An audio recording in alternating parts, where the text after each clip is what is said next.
Dama Ramimba, Oui. gestionnaire des carburants, et c'est signé également vous, Pasco Bila, directeur de l'administration et des finances. Oui. Voilà. En français facile, si on doit expliquer le contenu, la signification de ce document à quelqu'un, ça veut dire quoi? Ça veut dire que du carburant a été mis à la disposition du ministère, du cabinet notamment. Donc, ça signifie que vous, Pasco Bila et Ramiba Adama, vous avez effectivement mis du carburant à la disposition du cabinet du ministre. Nous avons constaté. Moi, je ne vois Ok, pas un je vous le conseil. concède. Oui, allez-y. Voilà. Je me fie au contenu du document, ce Ok, que ça il dit. n'y a pas de souci. Voilà. En français facile, ça veut dire que ce document-là Oui. constate que vous et puis M. Adama Ramimba, vous avez mis du carburant à la disposition du cabinet du ministre. Donc ça a été signé et déchargé par Madame Zongo, qui reconnaît avoir reçu. Alors, la question suivante que je vais vous poser. Vous avez tantôt expliqué que ces fiches-là ont été élaborées voilà, pour justifier les trous qui existaient. Est-ce que vous reconfirmez cela? Je n'ai pas dit que ça a été édité pour justifier. J'ai dit, En tout cas, c'est en lien avec les trous. Oui, C'est en lien. Oui, c'est en lien avec le C'est en trou lien avec les et trous. pour préciser qui a pris le dit carburant. D'accord. Est-ce que ce trou-là, Oui. vous confirmez également que ce trou n'a pas été créé au moment où vous étiez directeur des finances? N'a pas été créé. Est-ce que vous reconnaissez que le trou dont on parle là, vous êtes venu trouver ça à votre passation? C'est-à-dire que ce n'est pas un trou qui a été créé pendant que vous étiez le directeur des finances. Il est difficile de dire cela. Oui. Parce que théoriquement, je dis bien théoriquement, si je prends en considération le PV qui a été signé, ça a Quel été PV? créé après ma passation. Quel PV? Le PV de passation. Non, par rapport à la gestion du carburant, là, par rapport au constat que vous avez fait du trou, là, est-ce que vous estimez que c'est un trou qui a été créé pendant que vous étiez en fonction, c'est-à-dire que sous votre ministère? Oui, moi je suppose que c'est sous ma gestion. Sous votre gestion. Exactement, je suppose. Donc c'est pendant que vous gérez le carburant Oui, que ça a été, oui, oui. que ce trou a été créé. Je suppose. Donc je suppose que Maintenant, vous- c'est éventuellement le témoin qui dirait quand est-ce que ça a été fait. Pardon? Il dit le témoin pourra confirmer.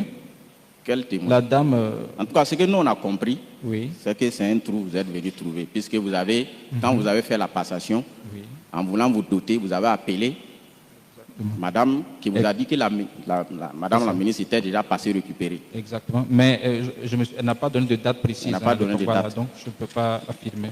D'accord. Vous avez dit que c'est un trou de plus de 30 millions. Bon, j'ai parlé d'environ. Hein. J'ai vraiment dit environ. Environ. Voilà. D'accord. Mais pourquoi les fiches que vous avez élaborées là, n'a pas fait des fiches à hauteur d'environ 30 millions? Vous êtes limité à 20 millions. Je rappelle d'abord que les fiches, ce n'était pas moi qui les avais établies, c'était le gestionnaire qui les avait établies. Non, vous les avez signées avec lui. Oui. Voilà, ça veut Je dire veux que c'est dire, votre les fiches document. n'avaient pas été préparées par moi. Bon, quand vous êtes à ce Peu poste-là, importe, vous avez signé, donc c'est oui, votre je veux document dire, avec lui. quand vous êtes à ce poste, des signatures, vous en apposez suffisamment. Et donc, quand il est venu, c'est ce qu'il m'avait donné. Et au jour d'aujourd'hui, surtout quand on est face à une situation aussi compliquée, il est dangereux de faire des affirmations fermes sans élément de preuve. C'est tout. D'accord. Sans vouloir charger quelqu'un. Est-ce que réellement vous avez mis du carburant à la disposition du ministre? Directement, non. Réellement. Je dis directement, non. Non, ma question c'est réellement. Est-ce que cette fiche-là Oui. traduit la réalité qu'effectivement vous avez mis du carburant à la disposition donc du cabinet du ministre? Cette fiche-là. Non, directement, non. D'accord. Si ce n'est pas le cas, Oui. est-ce que vous admettez avec nous que cette fiche-là, c'est un faux? Je ne l'admets pas. Pourquoi? Parce que même si elle est intervenue postérieurement, elle vient constater une situation qui, elle, était réelle et vraie. Non, puisque vous avez reconnu n'avoir pas réellement mis. Parce que si c'est vous qui avez réellement mis, il n'y a pas de problème. Vous faites votre fiche. Oui. Vous dites que vous avez constaté un trou, alors que vous, réellement, dans la réalité, voilà, c'est-à-dire dans la réalité, vous n'avez pas mis du carburant à la disposition donc, du cabinet du ministre. Oui. Mais vous établissez un document qui atteste que vous avez mis réellement du carburant à la disposition donc, du cabinet du ministre. C'est une question d'interprétation. Ce n'est pas... Non, Je je vais plus n'interprète loin. pas. Hein. Je viens. Mais monsieur, écoutez-moi d'abord. Monsieur Pasco Bila, écoutez. Je me fie au contenu de votre pièce, c'est-à-dire de la fiche que vous avez établie. Puisque vous avez dit que c'était pour situer les responsabilités par rapport à celui qui a pris le carburant. Mais quand on se fie au contenu de la fiche, ça veut dire que c'est vous qui avez mis le carburant à la disposition, alors que vous n'avez réellement pas mis du carburant à la disposition du cabinet du ministre. Donc, vous convenez avec nous que cette fiche-là, c'est un faux. C'est un faux ou bien ça traduit une réalité. Est-ce qu'elle traduit une réalité? Oui, ça traduit une réalité. Est-ce que réellement vous, Pasco Bila, vous avez mis du carburant à la disposition du cabinet du ministre? Directement, non. Donc, ce n'est pas la vérité. Cette fiche-là ne coïncide pas avec la réalité des faits. Donc, si ça ne coïncide pas avec la réalité, donc c'est un faux. Pas du tout. Non. Monsieur le procureur. Comment vous voulez nous convaincre? Et je comprends pourquoi vous avez limité ça à 20 millions. Parce que, madame la ministre, si d'après les pièces du dossier, a été remplacée en 2018. Oui. Et quand on regarde les dates, vous avez essayé d'écarter les dates. Je vois 12, voilà, la première 3 avril, ensuite on a le 12 juin, ensuite on a le 29 septembre, ensuite le 6 décembre 2017. Mais comme elle est partie en 2018, vous ne pouvez pas établir des fiches que vous avez mis du carburant à sa disposition en 2018. Il aurait fallu que vous repartiez en 2016. Alors qu'en 2016, vous n'étiez pas DAF. Et pour ça, il fallait que vous ayez en tout cas des concerts avec les DAF partis. Voilà, des concerts avec lui. Vous élaborez les fiches qui vont prendre en compte cette période-là. Mais comme vous-même vous avez expliqué au tribunal que vous l'avez remplacé, donc lui-même il n'était pas content. Du coup, les relations n'étaient pas au beau fixe. De sorte que vous puissiez effectivement les faire participer donc à l'élaboration des fiches qui devaient commencer en 2016. Oui, c'est ça la réalité ou c'est pas ça? Non, c'est pas ça, monsieur le procureur. Non, moi je vais comprendre. Non, puisque vous reconnaissez n'avoir pas mis du carburant. Vous êtes venu et on vous avait fait le point du carburant, vous avez constaté qu'il reste 50 millions. Et lorsque vous allez vouloir vous ravitailler, vous avez vérifié avec le fournisseur, vous dites que on vous a dit qu'il n'y en a pas. Madame la ministre a pris. Alors que vous, en ce moment-là, vous n'avez pas mis du carburant à la disposition. Vous avez même dit avoir fouillé les pièces justificatives, il n'y en a pas. Maintenant, si vous élaborez un document qui, après vos constats, que Madame la ministre a pris, alors que ce n'est pas vous qui avez mis ça à sa disposition, vous élaborez une pièce qui dit que c'est vous qui avez mis à sa disposition, alors que ce n'est pas vrai. C'est une fausse pièce ou bien ce n'est pas une fausse pièce? Pour moi, ce n'est pas une fausse pièce. Comme quoi? je m'explique. Ce n'est pas une fausse pièce à partir du moment où, lorsque vous êtes placé devant le fait accompli, je l'ai dit, la seule chose qui vous revient, c'est de poser des mesures conservatoires. Oui, on peut poser des mesures conservatoires. Et cette fiche rentre dans le cadre des mesures conservatoires. Sans faire du faux. Est-ce que les mesures conservatoires là veut dire que vous devez couvrir une situation fausse pour la traduire donc en une réalité? Ce n'est pas une situation fausse. À partir du moment où l'individu qui est mentionné sur la fiche est véritablement l'individu qui a pris le carburant, pour moi, ce n'est pas une situation fausse. Non, puisque je parle de la fiche, puisque vous dites dans la fiche que c'est vous qui avez mis le carburant à sa disposition, alors que vous n'avez pas mis le carburant à sa disposition. Voilà, le problème là, c'est là-bas. Il vous a déclaré que lui, il a pris. Mais dans les normes, c'est vous qui devriez mettre ça à sa disposition justement à travers une fiche de ce genre. Alors que vous n'avez pas fait ça. Et à l'approche de l'audit, vous élaborez une fiche où vous dites que c'est vous qui avez mis le carburant à sa disposition, vous partez donc, elle signe. Vous pensez que ce n'est pas un faux ou bien c'est un vrai document? Je peux répondre? Oui. Je rappelle que si c'est comme ça, on risque de dire que toutes les fiches du ministère sont des fiches fausses. Parce que toutes les dotations qui sont faites, je contresigne sur toutes les fiches. Je contresigne sur toutes les fiches. Ça, c'est les dotations que vous, effectivement, dans la réalité, vous avez faites. C'est vrai, non?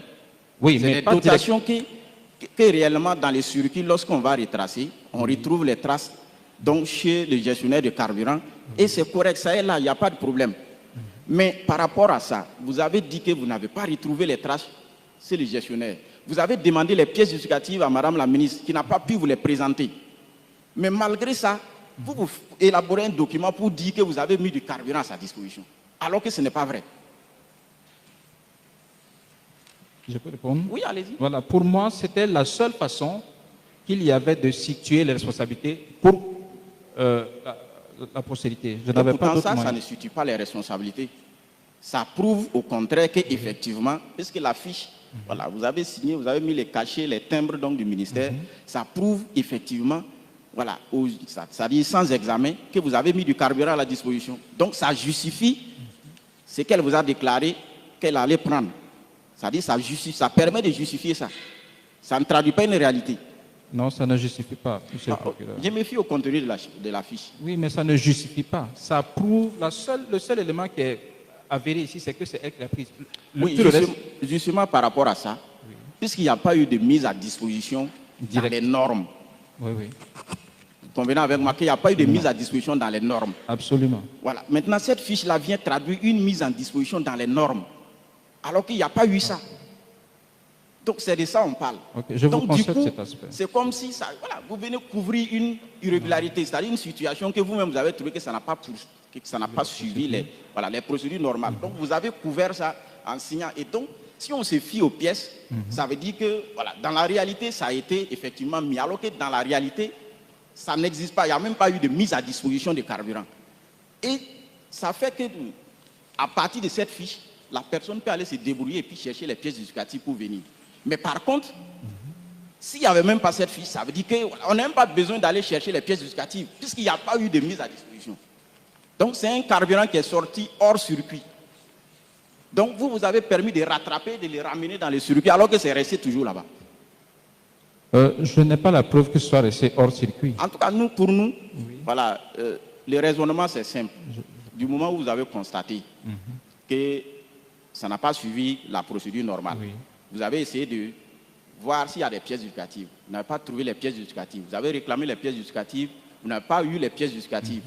À partir de là, c'est-à-dire les seuls constats qu'on fait, on présume que ça a été détourné. C'est à la personne qui prétend maintenant avoir, en tout cas, pris le carburant de justifier. Vous, en tant que comptable, puisque vous avez fait les vérifications nécessaires, donc la prise du carburant n'est pas régulière, ensuite, il n'y a pas de pièces justificatives, donc on présume que c'est détourné.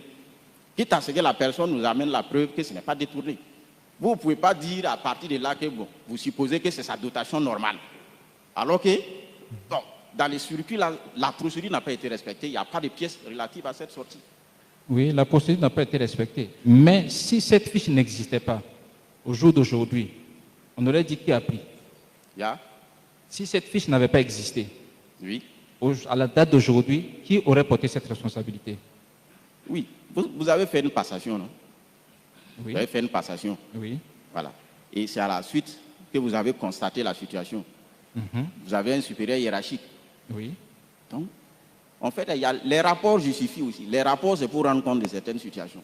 On fait les rapports. Voilà. Même s'il y a une situation, il faut faire ça dans la légalité. Il ne faut pas poser des actes qui vont tendre à rendre la situation réelle alors que ce n'est pas ça. Là, je vous le conseille. Voilà. Il y a des rapports. Quand vous avez constaté, vous faites un rapport à votre supérieur hiérarchique. Voilà, j'ai fait la passation, mais après constat, ici, voilà, il s'avère que le fournisseur dit cela, et vous faites le rapport. Et là, voilà, à partir des informations que vous avez eues à partir du fournisseur, on peut remonter à la personne qui est mise en cause. Mais si vous élaborez des documents qui permettent à la personne de se justifier, bon, on comprend, il a été votre supérieur hiérarchique. Donc, on comprend que vous avez voulu maintenir donc, ce devoir de redevabilité. Voilà. Mais pour nous, cet acte-là, c'est un faux. Regardez-nous de son contenu qui ne cadre pas avec la réalité. Si vous permettez, nous